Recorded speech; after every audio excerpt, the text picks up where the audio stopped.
Be a YouTuber or be a normal citizen? Grabe siya. Parang di kami normal. Next question. I guess acting is really what I want to do. But I feel like, or I know that I'm really not that good yet. But I also know that I can practice.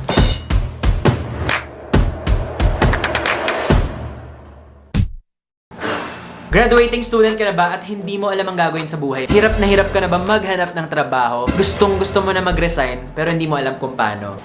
Pag-usapan natin yan. What's up guys? Benedict here. It's been a while. Now for this video, i-introduce ko sa inyo yung aking bagong series. Ipa-series na tayo. It's called #BenConnects. From time to time, I would pick a certain topic tapos magsisend out ako ng questions on Instagram. Now for this episode, ang pinili ko ay about work and career. Itong generation natin, sobrang fast-paced. Everyone's so competitive, pagalingan, pabilisan. Ang tendency, lahat tayo napapressure, lahat tayo hindi alam ang gagawin. Hirap na hirap tayo magdesisyon. Been there, done that. Hindi naman po ako expert pero I think meron akong enough experiences for me to share with you guys. Sure ako, helpful to. Kapag nasa real world ka, hindi lang siya pagalingan eh. Sometimes kailangan mo ng diskarte. I think doon ako magaling, sa diskarte. Now, a brief background about me, para akong nasa interview, no? Tingin yung suot ko. Ito yung suot ng bagong resign or yung mag-apply ng trabaho. I'm gonna see kung ano yung mga sinend nyo na questions sa Instagram. Na-excite ako. Ito kasing topic na to, mas serious siya. Pero marami tayong pwede mapag-usapan. Ito, mamili nga tayo. The first one, medyo broad yung tanong niya. How to become successful in your career? This is a good question and very broad, very subjective, I would say. Pero ako, hard work talaga. Now, hindi mo pwedeng i-expect na pumasok ka sa isang role na sobrang expert ka na doon. You can learn anything by actually doing it. Para sa mga natatakot dyan, kung ito ba talaga yung right job for me, kasi baguhan ka doon, huwag ka matakot. The more you keep doing your job well, the more you excel on it, diba? Yung knowledge, hindi yan nawawala eh. Hindi yan nagdi-disintegrate. How do you deal with toxic workmates, boss, and environment? Let's make it simple. How do we deal with toxic workmates? Dalawa lang yan. One, ikaw mag-a-adjust, or two, make them adjust.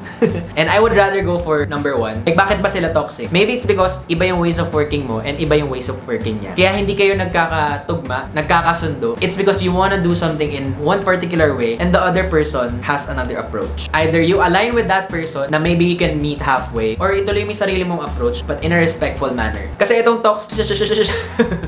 toxicity, hindi yan mawawala. Minsan, hindi mo alam ikaw na pala yung toxic kasi nga, feeling mo, lahat sila dapat mag-adjust. Ialis mo muna lahat ng bias, i-assess mo kung ikaw ba may mali or siya, and then you come up with a solution. Matagal mo pa silang makaka-work. So kapag hindi nyo na pag-usapan ng maayos yan, talagang it would ruin your relationship. Not just at work, but on a personal level as well.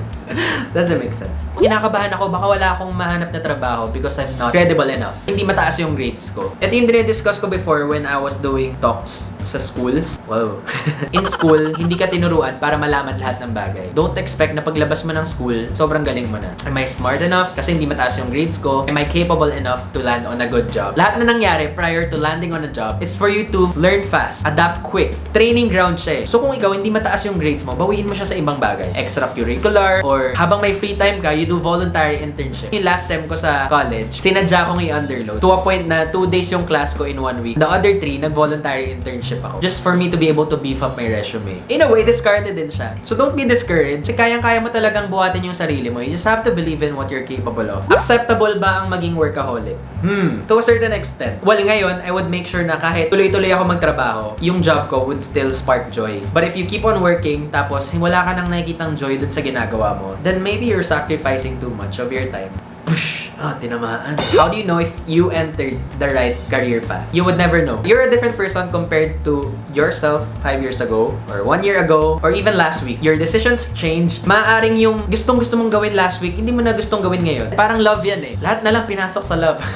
Finding your career, finding your passion, it's also trial and error. Magaling ka mag-drawing, so nag-pursue ka ng architecture. Pagka-graduate mo, na-realize mo na hindi pa rin pala siya para sa akin. And that's valid. Eh, baka sayang naman yung inaral ko kung ibang path yung tinake ko. For me, mas sayang yung oras na isa-sacrifice mo kapag tinuloy mo yun versus trying to look for another path. If you're brave enough to chase your passion, then most likely you would land on the perfect career path. But if ikaw yung tao na mabilis mag-settle or bala na yan, andyan na eh, tsaka na. And then yung right career path mo, tsaka mo na lang din mahanap. be bold enough. Di na ako sanay mag-vlog mag-isa. Medyo personal yung question. Are you happy with your career today? Well, today, oo. Pero kahapon, I've never been this happy, pero I've never been this tired as well.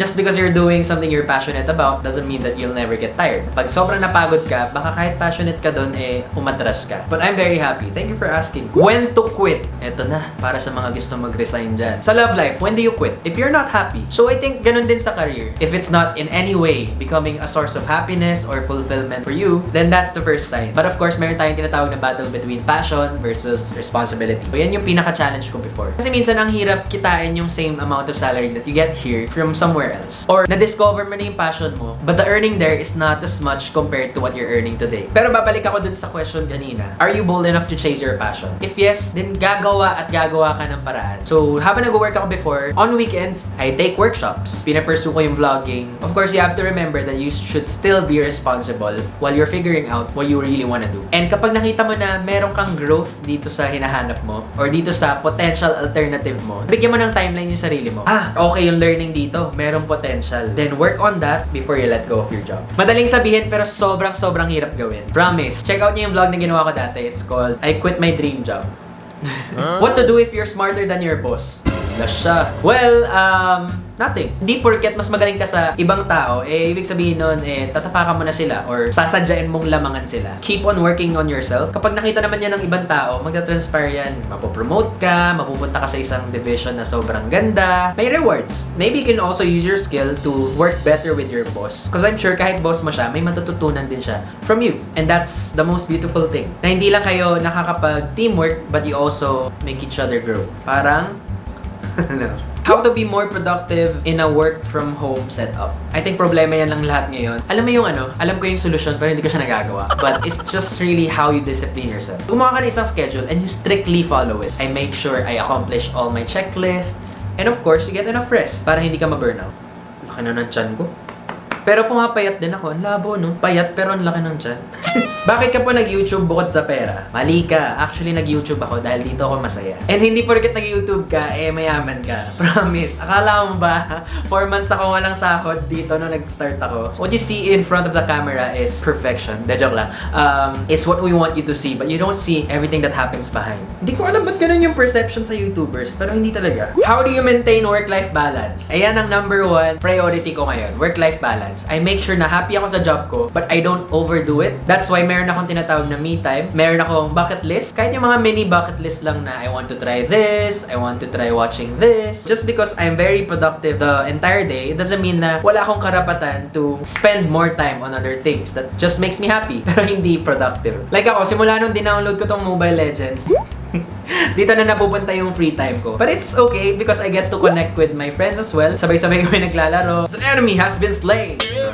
I think the mere fact na you're hanging out with your friends, successful ka na sa work-life balance. Just make sure na you leave something for yourself, diba? If I keep vlogging dito sa room ko, mawalan din ako ng social life. Set a limit and you follow it. Nung bata ka, ano yung dream job mo? Na-mention ko to before. Ang dream job ko dati, yung isang medyo malabo at isang medyo malinaw. Yung isa, astronaut. So, medyo malabo. The second one is carpenter. Dahil mahilig ako mag-assemble. Feeling ko kaya ko gumawa ng cabinet. Pero nung nag-take ako ng workshop, hindi pala ako magaling. Maging artista o maging YouTuber? Maging artista sa YouTube. Baliktad yung dub. Dinalaw ka na ba minsan ng katamaran? Nako, araw-araw po siyang dumadalaw pero nilalabanan ko na lang. Ba't ang daming pabibo sa trabaho? Saan nagagaling tong question na to? Baka natatapunan ka niya, na-insecure ka? Or 2, because inaapakan ka niya? But to answer your question, lahat tayo may goals. Yung iba talagang nagpapakabibo, nagpapaka-competitive. But if you're someone like me na gusto ko lang mag-focus sa sarili ko, bahala kayo magpatayan dyan. Pero I just wanna work on myself. Marami ka rin ma-achieve. I don't wanna give myself that kind of pressure. Kayo na lang. Be a YouTuber or be a normal citizen? Grabe siya. Parang di kami normal. Next question.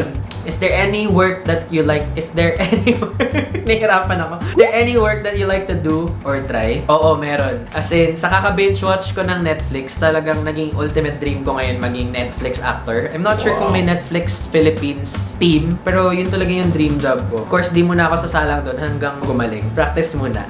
I guess acting is really what I wanna do.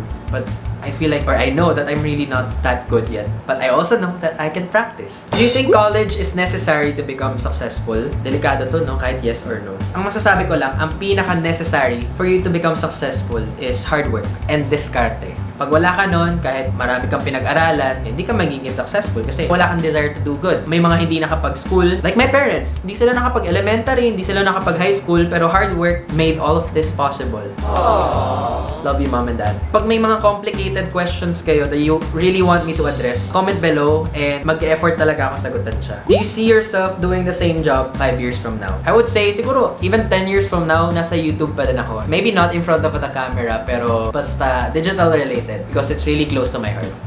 Sobrang nag-enjoy. Thank you sa mga nag-send ng questions sa akin. Naisip ko yung next topic ko, siguro mas light naman about friendship, ganyan. I'll update you. Follow me on Instagram. It's Benedict_Kuwa. Doon ako nagsasend ng mga questions. Alam ko, sobrang personal and sobrang challenging kapag career mo na yung pinag-uusapan. Lalo na kapag lost na lost ka. Ang gusto ko lang sabihin sa lahat, sabihin nyo sa sarili nyo na kaya mong gawin kahit ano. Kasi kapag meron kang ganong mindset, mapupush mo yung sarili mo to be courageous enough to explore different paths. Kasi sobrang sure ako na if you make a decision and sobrang may tiwala ka dun sa decision na yun, then most likely magiging successful ka. So don't worry, give yourself a pat on the back. On the back, at the back. Because you're actually doing a great job and you can still do so much more. Don't worry, marami ka mang time kahit anong edad ka. Kaya mo yan. I'll see you guys again on my next video. 再见.